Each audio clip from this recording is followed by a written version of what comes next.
दिल के धड़कन, दिल के धड़कन, दिल के धड़कन, दिल के अमित दीवाना, अमित दीवाना, अमित दीवाना,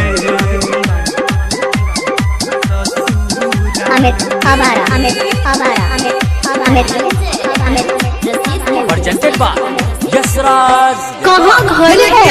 दिल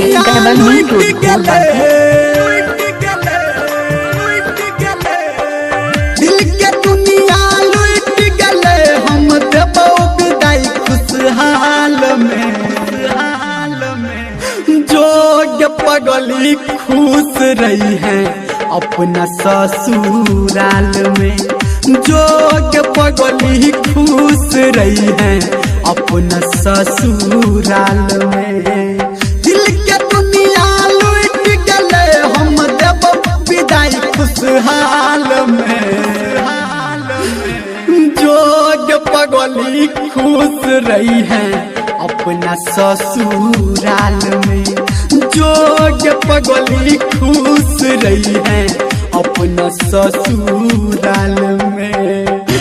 दिल के धड़कन, दिल के धड़कन, दिल के धड़कन, अमित दीवाना, अमित दीवाना, अमित दीवाना, डीजे मिक्सी के लिए संपर्क करें।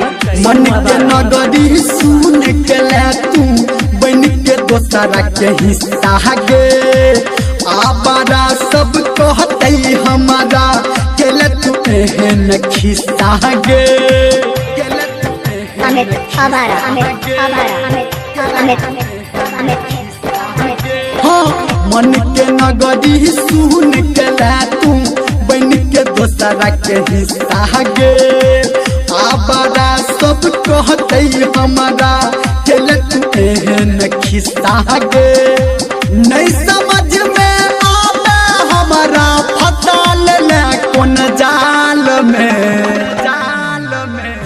जोग पगली खुश रही है अपना ससुराल में।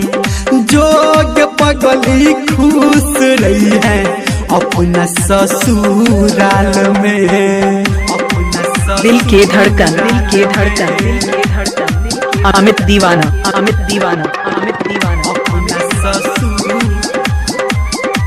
अपना डीजे मिक्सी के लिए संपर्क करें। सोनू आवारा, कहाँ घर है? Presented by Yashraj record. उन कसूर पे हमारा से रानी भगल तू खा पागे। हाथ में मेहंदी रचा के अपना कोह दल तू साफा गे। कोह दल तू साफा गे। कोह दल तू साफा गे।